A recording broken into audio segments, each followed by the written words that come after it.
Hai Sahabat Bicara, balik lagi bersama Vira di podcast Sabi. Sahabat Bicara, semua kita bahas di sini.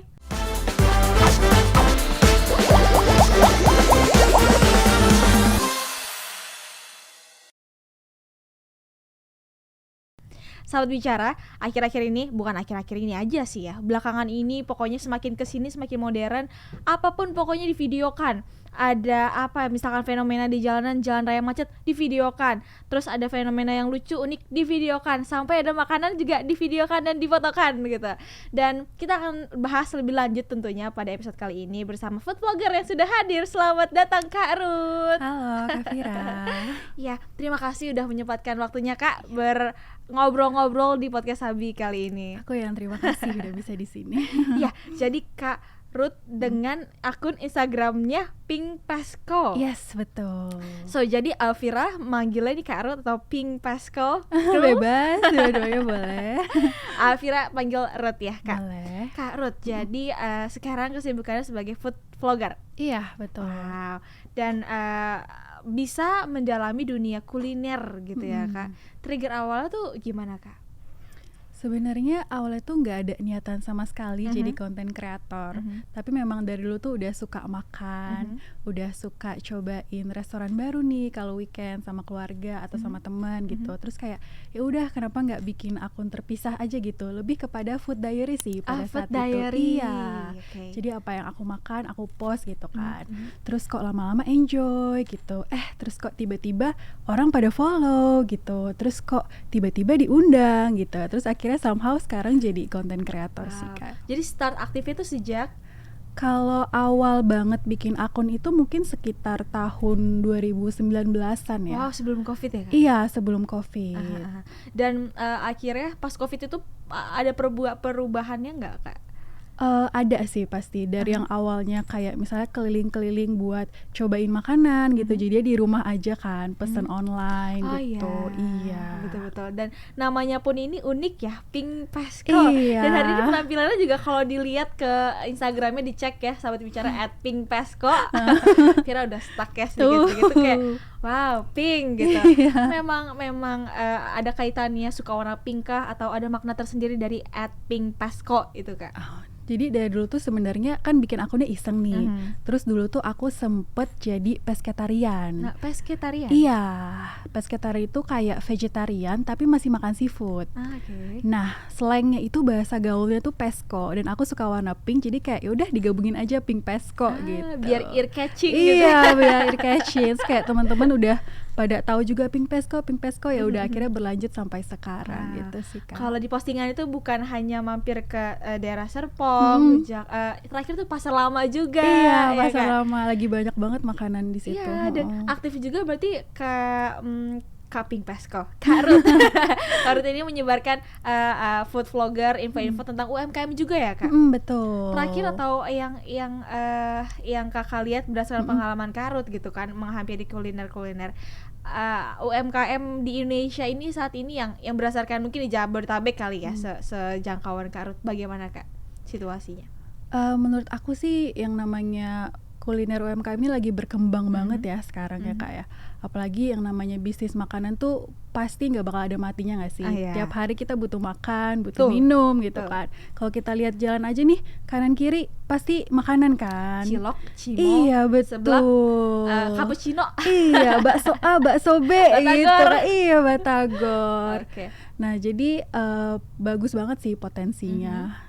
Jadi memang lagi merebak gitu ya. Iya. Dan sebelum membagikan ulasannya gitu kan Kak, kalau misalkan Vira kalau makan ya tinggal makan lep gitu kan. Tapi as a food vlogger gitu, adakah ulasan atau sebelum memberikan ulasan tuh ada tahapannya tersendiri atau difilter dulu atau yang ya sepengalaman Kak Ruth aja gitu? Pastinya cari tahu tentang tempatnya dulu biasanya. Kayak lokasinya, reviewnya, kira-kira enak gak nih. Jadi dapat gambaran kan makanannya gimana. Jadi gitu. nggak langsung datang ke lokasi tempat makannya ya, riset dulu di riset dulu. Search engine gitu iya, ya. betul. Tapi ada juga yang memang langsung datang sih. Jadi tergantung gitu. Kalau misalnya dia datang baru deh kita coba nih, enak nggak nih, menarik nggak nih, cocok nggak nih buat dikontenin, buat dibagiin ke orang-orang. Kalau enggak ya udah matiin kamera, nggak usah lagi gitu. Kalau enggak baru dilanjutin. Pas udah sampai ke lokasi.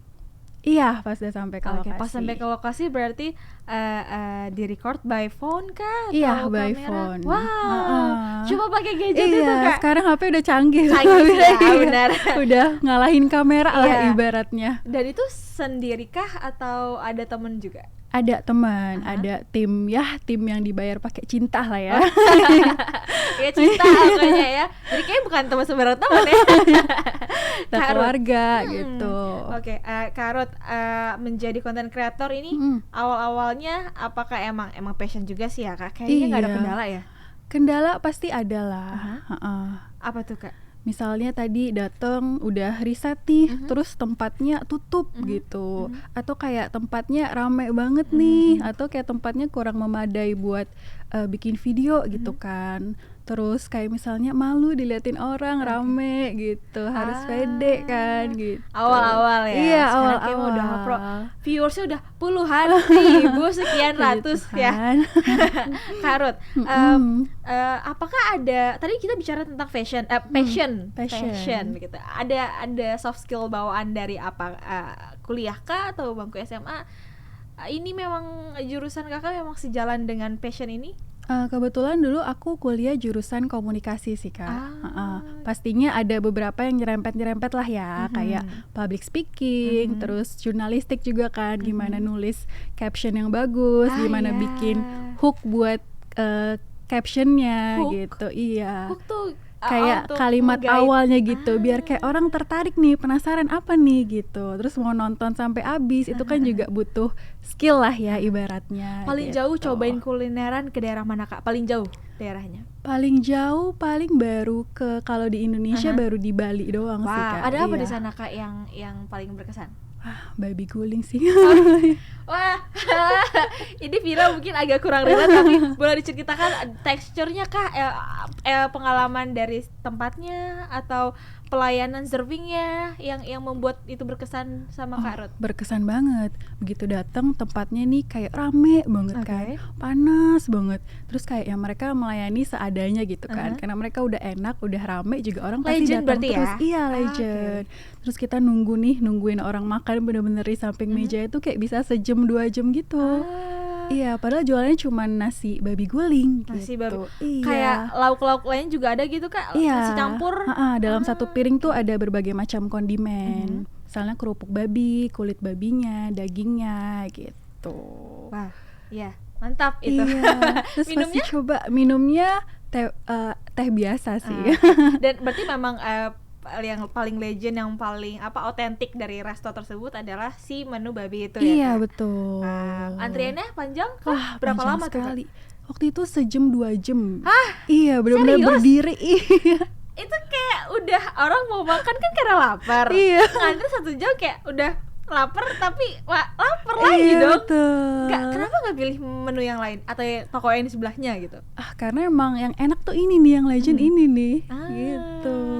Dan kalau kita ngebahas yang lagi viral-viral ini, kita nggak ngebahas tentang subjek, tapi membahas mengenai fenomenanya, lebih ke fenomenanya. Ada fenomena atau yang lagi tren Kak, food vlogger dengan juga harus di-serve dengan sebagaimana mestinya gitu kan. Bagaimana perspektif Kak Ruth menanggapinya? Apakah food vlogger harus seperti itu? Bagaimana Kak? Kalau aku sendiri sih nggak pernah ya kayak gitu ya. Dan aku rasa juga nggak semua food vlogger seperti itu. Kita pasti tetap maunya bayar, kita maunya datang sebagai customer. Jadi itu food vlogger kalau nge-review belum tentu gratis ya Kak? Belum tentu gratis. Bahkan dong. Mengeluarkan dari uang kantong sendiri. Iya, ngeluarin sendiri, bayar sendiri, kita rekam sendiri, kita edit sendiri, kita post sendiri. Gitu. Menerima pujian sendiri, menerima jangan sampai, tapi menerima yang tidak baik-baik juga kalimat sendiri gitu ya Kak. Jadi nggak semuanya di free gitu ya. Yes, betul. Walaupun ada. pasti ada restoran yang maunya ngasih gratis, tapi kita kan nggak minta ya gitu, dan kita juga pasti berusaha buat bayar. Lain cerita kalau endorsement itu kan beda lagi gitu. Okay. Endorsement pengalaman bukan yang enak nggak enak ya, pasti semuanya enak lah endorsement. Tapi yang paling lucu nih, kocak gitu, Kak, ada produk apa gitu? Oh mungkin nggak di-mention, cuma dideskripsikan seperti apa? Yang paling kocak sih so far belum ada ya. Atau yang paling aduh ribet nih. Oh kalau ribet ada, kayak misalnya kita udah dateng nih, terus kita udah bikin video kan, terus ke visit berarti ya? Iya visit, terus dia kayak maunya gini, mau revisi terus, jadinya kita nggak bisa sesuai style kita sendiri gitu. Paling itu aja selisih paham sama brand-brand kayak gitu sih.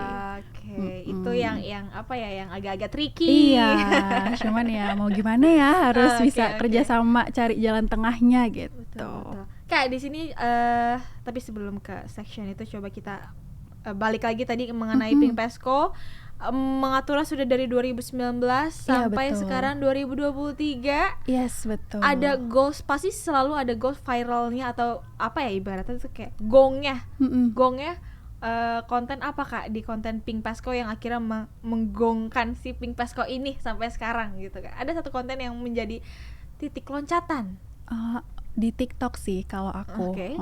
Jadi waktu itu aku pakai tagline yang cukup kontroversi di TikTok. Jadi kayak mengundang perhatian banyak orang gitu. Ini clickbait. Iya. Waktu itu aku bawa kayak pokoknya review terjujur lah gitu. Review terjujur. Review apa Kak? Supaya nggak dibohongin sama TikTok. Aku di TikTok gitu. Itu yang gongnya sih, yang benar-benar orang jadi kayak follow gitu. Itu di tahun sebelum pandemi? Enggak, baru tahun kemarin. Dan di situ mulailah banyak viewers yang datang ke TikTok, juga ke platform lainnya, Instagram. Iya betul, Instagram gitu. Dan kalau ke UMKM biasanya kakak kemana aja? Tergantung sih, kemana aja yang menarik gitu. Biasanya yang menarik. Iya, gitu yang menarik. Kalau food Pink Pesco, kalau makanan-makanan seafood juga pasti rajanya nih. Iya. paling apa ya yang paling favorit kakak kunjungi repeat berkali-kali, kemana Kak? Seafood ya? Pik kah atau mana? Di BSD. Wah, BSD justru. Wow. Ada namanya Ujung Pandang, itu seafood asli Makassar. Itu dari dulu sampai sekarang dia konsisten enak sih. Iya. Flavornya apa yang paling juara andalan di sana Kak? Udang telur asin. Waduh, itu enak banget. Itu selalu pesan kalau kesana. Iya, selalu pesan kalau kesana. Dan minumnya kalau minum standar sih. Yang penting makanannya. Nah, sahabat bicara masih mengenai UMKM nih. Pak Ganjar melepas ekspor produk UMKM binaan Pemprov Jateng senilai 7,2 miliar. Di Banyumas, usaha mikro kecil menengah UMKM Jawa Tengah kini telah naik kelas. Pendampingan dan dukungan pemerintah Provinsi Jawa Tengah kepada pelaku UMKM ini mulai menunjukkan hasil, dan banyak produk UMKM Jawa Tengah yang juga akhirnya sukses menembus pasar dunia. Dan Gubernur Jawa Tengah Pak Ganjar pun kembali melepas ekspor produk UMKM Jawa Tengah ke berbagai pasar dunia. Dan ini baru aja nih Kak, di tanggal 12 Mei ini. Karut menanggapi ada sosok pemimpin yang juga concern terhadap pelaku UMKM, bagaimana? Apakah ini suatu tindakan yang untuk didukung kah? Iya pastinya dong. Kita tahu kan maksudnya sektor UMKM di Indonesia itu didominasi oleh kuliner kan, dibanding sektor lain kayak fashion. Jadi kalau misalnya di support pastinya bisa semakin baik lagi dong, dan bisa ikut menggerakkan perekonomian Indonesia. Dan itu nggak bisa kalau nggak ada supportnya. Betul. So, jadi berbagai sektor juga harus mendapat support, bukan hanya dari pemerintah, tentunya kita juga anak muda. Yes, ya Kak. Betul. Kak, rekomendasi dong sahabat bicara terakhir, atau ke kuliner apa yang terakhir Kak Pesco harus datangi gitu, karena Pink yang terakhir harus datangi gitu. Ada nggak rekomendasi kalian harus kesini kalau misalkan mau ngumpul-ngumpul santai sama teman-teman? Mau ngumpul santai sama teman-teman ya? Silahkan. Di mana nih, daerah mana dulu nih Kak? Kita daerah-daerah Jaksel gitu Kak, misalkan. Jaksel. Waduh, daerah Pik aja boleh nggak Kak? Boleh. Pik kan lagi hits nih ya, Ah, lagi banyak banget kan. Ada namanya Gaisa, shout out wow. Gaisa. Gak di endorse ini. Oke.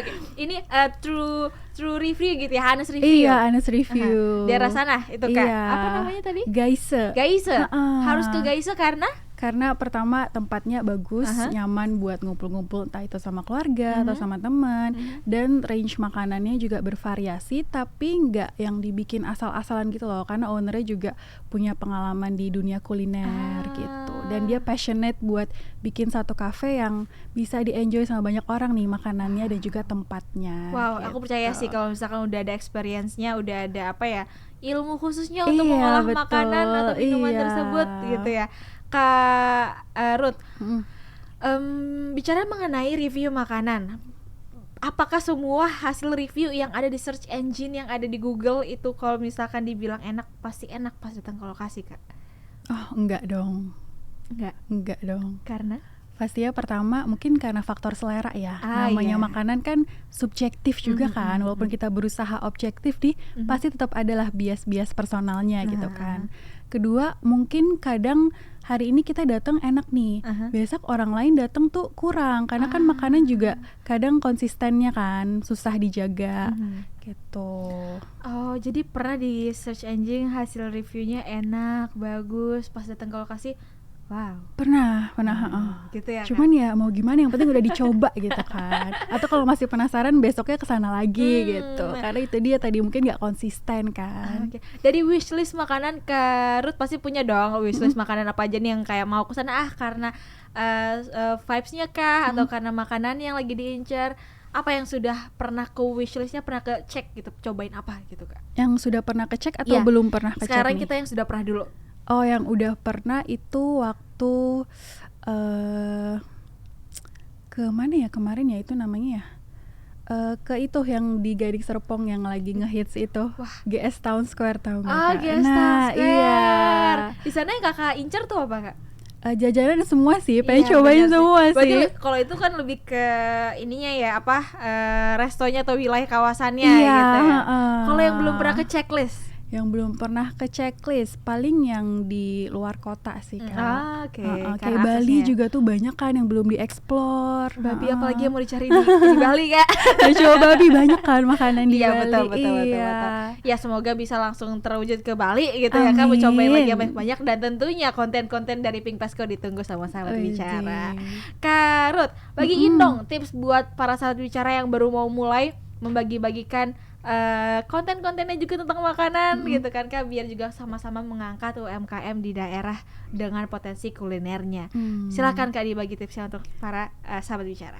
Kalau tipsnya sih dari aku paling yang pertama mulai dulu aja ya.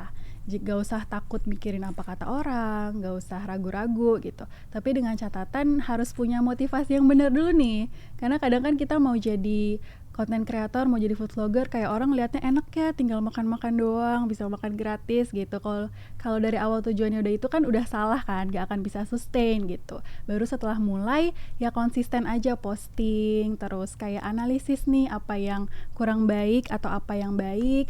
Habis itu ya sabarlah berproses gitu. Sabarlah berproses Yes, ya Kak. betul. Kalau tadi kan dari Vira nanya dari POV-nya orang-orang yang mau memulai food vlogger. Sekarang dari POV-nya orang-orang UMKM yang memiliki usaha dibilang kuliner. Apa yang menjadi concern para reviewer food vlogger itu Kak? Konsistensi sih yang pertama. Harus bisa, maksudnya jaga konsistensi setiap hari tuh mungkin susah sih ya, karena kan faktor manusia juga kan, ada human error, kadang mungkin lagi nggak mood atau bahannya kurang, tapi kalau bisa tuh dijaga, jadi orang tuh kesana tuh bisa repeat order karena memang konsisten enak gitu, dan pastinya harus bisa beradaptasi juga sih, karena kan sekarang persaingan semakin ketat kan Kak Vira ya, jadi harus bisa beradaptasi, inovasi gitu. Wow, konsisten, inovasi dan beradaptasi. Yes, para pelaku betul. UMKM kuliner, tolong ini diperhatikan ya agar para reviewer siapa tahu, karena kita nggak pernah tahu kan zaman sekarang tukang bakso di pinggir jalan tiba-tiba ada yang datang ngerekam set, tahu-tahu viral. Yes, betul, the Karena- power of social Iya, media. karena gitu, food Kak. vlogger itu dia tidak berseragam, tidak Iya. nggak punya name tag dan ID card gitu ya. Siapapun bisa menjadi food vlogger asal dia kreatif dan mau bersama-sama membangkitkan UMKM tentunya. Yes. Kak Ruth, coba dong diberikan harapannya kepada sahabat bicara, tentunya harapannya mengenai potensi UMKM di Indonesia saat ini. Harapannya ya semoga UMKM kuliner bisa semakin berkembang ya. Bisa khususnya mungkin generasi muda nih kayak kita nih bisa lebih banyak berkarya di industri kuliner gitu kan. Terus bisa membantu menggerakkan roda perekonomian Indonesia gitu kan. Bisa bawa kuliner Indonesia semakin go internasional kan, hopefully gitu. Kayak makanan Korea kan di sini kan hits banget ya, kayak Indonesia juga harusnya bisa lah kayak gitu. Amin. Iya. Terima kasih Kak Ruth. Tapi belum berhenti nih, belum berakhir. Kalau tadi harapan mengenai UMKM di Indonesia, sekarang goalsnya Kak Ruth sebagai as a food vlogger, what's your goals Kak? Atau any projects next? Nggak bisa di-spill lah. Oke. Wow, Vira suka sekali ini. Jadi kalau mau pantau next project atau dan lainnya bisa pantau ke Instagram @pinkpesco. But goals dari pribadi sendiri mungkin di tahun 2023 ini mau mencoba kuliner apa atau mau menjadi duta kuliner kah? Your dreams? Pastinya pengen lebih dipercaya lagi ya, di follow lagi, pengen bisa ya jadi dampak lah buat kuliner-kuliner di Indonesia. Gitu aja sih pengennya. Sudah pasti tentu menginfluencer ya Kak. Amin, itu dia, semoga bisa menjadi dampak yang baik tentunya untuk lingkungan. Dan bukan hanya Kakak Ruth saja, tapi sahabat bicara di rumah dan juga Vira semoga bisa berdampak untuk lingkungan sekitar. Dan sahabat bicara, itu dia pembicaraan kita dengan Kak Ruth. Terima kasih Kak Ruth. Terima kasih. How do you feel bisa ngobrol-ngobrol di sini Kak di podcast Sabi? Seneng, deg-degan juga. Usut diketahui ini your first experience ngobrol di podcast ya? Yes, it is. So thank you. Thank you, such an honor bisa ngobrol sama Kak Ruth. It's my honor bisa di-provide experience seperti ini. Dan sahabat bicara, kembali Vira ingatkan untuk mendapatkan mug, tumbler, kemeja, dan topi bisa dapatkan di berbagai platform e-commerce seperti di Shopee dan juga di Tokopedia. Untuk mendapatkan informasi kapan nih podcast Sabi tayang lagi selanjutnya, dipantau di Instagram Sahabat Ganjar 2024, di Twitter, dan juga di Facebook. Sahabat bicara, ya itu dia pembicaraan kita, dan jangan lupa untuk nyalakan tombol lonceng subscribe channel YouTube ini. Kak Ruth, terima kasih banyak. Yes, terima kasih juga. Dan Vira pamit undur diri serta narasumber Kak Ruth Pinkpesco pamit undur diri. Siap.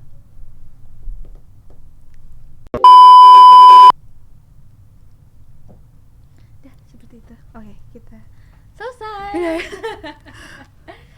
Iya, itu. Sorry kalau ada belibet-belibet ya Kak.